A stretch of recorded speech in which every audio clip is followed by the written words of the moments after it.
Il est temps qu'on discute ensemble de mon trajet retour vers la France. Ça me manque, même si j'ai vu des très beaux endroits en Espagne et puis là dernièrement au Portugal avec Jean-Michel.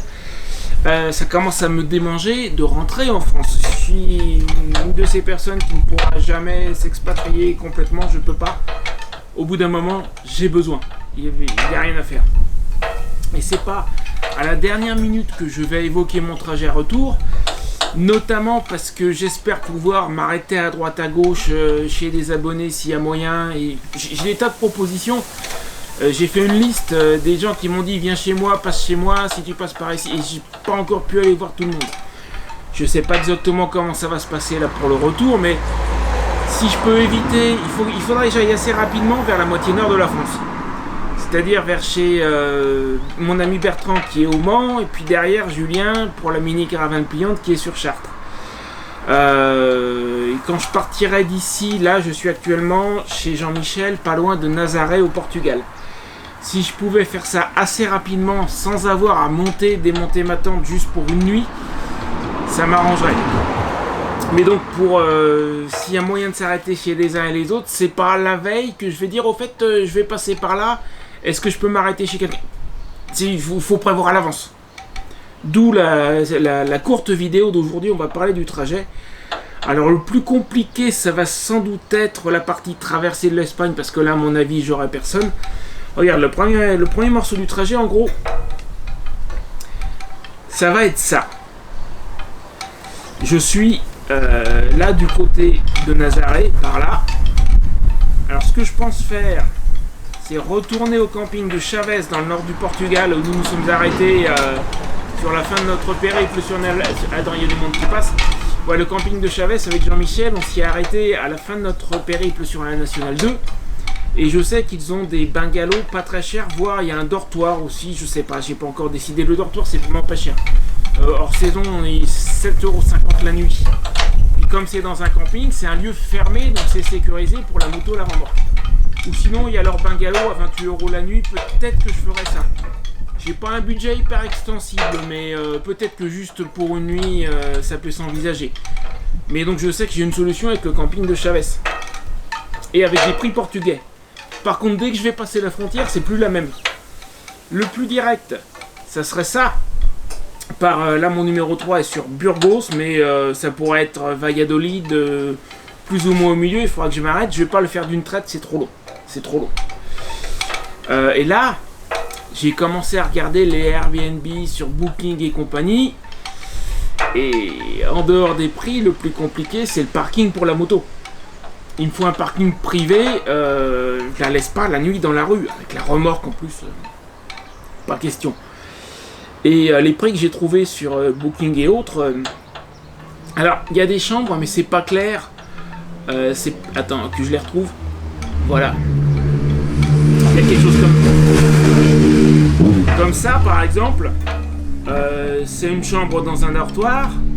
Mais d'un côté, ils disent parking privé. Et puis en dessous, ils disent parking pour vélo. Par exemple, il faudra que je les contacte pour savoir exactement ce que c'est comme parking. Il faut que je sache à l'avance. Je peux pas y aller au flanc.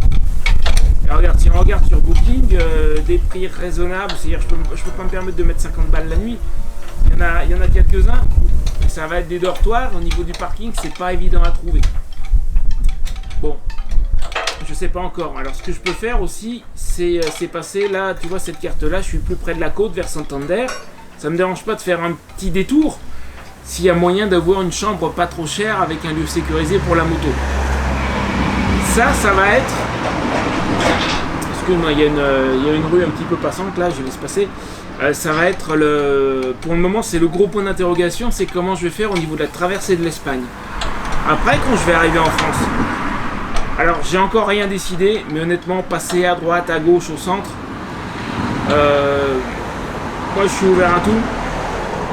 Il y a quelques campings que je connais. Dans la liste d'abonnés de gens qui m'ont dit passe chez moi, il y a quelqu'un qui est au sud de Toulouse. Puis sinon, je sais pas. Alors j'ai toujours évidemment, il y a Pierre-Yves qui est de côté de Limoges que je repasserai voir avec plaisir. Je lui en ai pas encore parlé, mais est-ce que je passerai chez lui peut-être. Alors là, Globalement, l'ensemble, hein, moi je me vois bien partir de chez Jean-Michel toute fin mars, début avril. J'espère que t'as pas trop le bruit du vent, ça souffle pas mal. Bah, on est à côté de Nazaré. Hein. On ira y faire un tour normalement avec Jean-Michel sur Nazaré. Bon, maintenant la partie en France, si tu veux, moi mon objectif il est par là, Le Mans, puis après vers Chartres. Entre Le Mans chez Bertrand et Chartres chez Julien, il y a 1h30 de route. Donc si tu veux, c'est du pareil au même. Du moment que j'arrive par là, vers Le Mans, je considère que je suis arrivé. Entre les deux, je peux passer le long de la côte, côté Bordeaux, je l'ai fait plusieurs fois. Au centre, par le massif central, je l'ai fait une fois dans chaque sens, l'année dernière. Passer plus vers Montpellier, Nîmes, Lyon, à la limite là quand même ça me ferait faire un gros détour. Donc là peut-être pas. Repasser voir Christophe sur Nîmes, bon je l'ai vu plusieurs fois dernièrement. Donc c'est pas non plus une obligation. Et franchement là ça ferait un détour sachant que je me dirige plutôt vers Le Mans. Donc le plus logique ça serait le long de la côte ou au centre, Toulouse-Limoges. Quelque chose comme ça. J'ai pas encore décidé, mais s'il y a éventuellement dans ces régions-là des gens chez qui je pourrais m'arrêter une nuit, je te cache pas que ça me rendrait service. Là, je sors de 2 semaines à installer, enlever la tente tous les 3-4 jours. Et s'il y a une raison, si avec cet équipement-là, en général, je m'installe au moins pour 2 semaines à mois, il y a une raison, quoi. C'est que c'est du temps, c'est du temps. Et encore récemment dans les commentaires, j'ai quelqu'un qui m'a dit pourquoi t'achètes pas une petite tente qui s'installe vite. Mais la tente que j'ai actuellement, elle s'installe en quelques minutes. Le problème c'est pas la tente, c'est la tente, le lit de camp, le matelas, le drap, les couvertures, la chaise, la table. Et le lendemain il faut tout réenlever. Et tout ça, ça prend du temps. C'est pour ça qu'en général quand je m'installe quelque part, c'est pour au moins quelques semaines. Là je vais essayer de remonter assez vite. Alors s'il faut après prendre une parcelle de camping pour une nuit, je l'ai déjà fait. Quand je suis venu jusqu'au Portugal, par exemple, d'Alicante, je me suis arrêté chez un ami à Santa Pola, à côté d'Alicante. Et après ça, j'ai fait une étape en Andalousie, je suis resté juste une nuit. S'il faut, je le fais. Mais juste, j'ai pas envie. Avec la mini caravane pliante, ça sera beaucoup plus facile. Mais pour le moment, je ne l'ai pas. Où est-ce que je vais passer en France? Voilà, j'ai pas encore décidé. Je vais voir en fonction des commentaires sur cette vidéo. Je vais aviser. Et bon, alors c'est assez peu probable, mais s'il y a quelqu'un en Espagne, une fois j'avais trouvé quelqu'un, c'était il y a 3 ans. Je suis remonté en diagonale. J'avais quelqu'un pas loin de Madrid, à Tolède. Bon, je sais pas si j'ai encore son contact. Si je fouillais, je le trouverais. Mais là, comme tu peux voir sur la carte, mon itinéraire, a priori, il va pas m'amener du côté de Tolède. Tolède, tu vois, c'est par là. C'est au sud de Madrid, c'est là. Là, mon itinéraire ne m'amène pas du tout par là. Mais maintenant, si jamais j'ai un abonné en Espagne, quelque part entre le nord du Portugal et le sud de la France, je serais pas contre. Tant qu'il y a un endroit où poser la moto, où je suis sûr que je la retrouve le lendemain, moi, même si c'est un bout de canapé, je m'en fiche.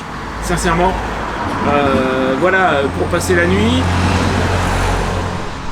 pour rencontrer un abonné que je connais pas encore, ça c'est un truc que j'adore faire. C'est vrai que ça m'en service d'avoir un bout de canapé ou un lit pour une nuit, mais c'est aussi pour rencontrer... Il y a 3 ans que ça a commencé comme ça.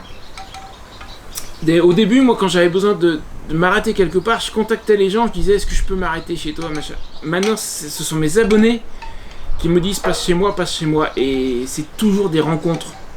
Ben, là chez Jean-Michel, c'est lui qui m'a contacté l'année dernière. Au début, il n'était même pas question de la Nationale 2. Il m'avait dit viens faire un tour chez moi au Portugal. Et là, on est sur le point de faire un direct sur sa vie en Afrique. Quand je vais rencontrer des abonnés, je tombe tout le temps sur des trucs improbables et toujours extraordinaires. Alors là, que ce soit au milieu de l'Espagne ou en France après, si j'ai eu l'occasion d'aller rencontrer des abonnés, certes, ça me rend service, c'est vrai, de m'arrêter pour une nuit, mais après, c'est toujours des rencontres extraordinaires et moi j'adore. Donc voilà, fin mars, début avril, je pars de chez Jean-Michel, il faut que je remonte, que je traverse l'Espagne, que je remonte toute la France. Je me vois bien faire ça. Si j'arrive à m'arrêter à droite à gauche chez des gens, sans trop me presser, en une semaine, je suis là-haut chez Bertrand et chez Julien. Voilà. Donc bah écoute, n'hésite pas à me laisser un commentaire. Et en fonction des réponses que je vais avoir, je vais aviser sur mon itinéraire.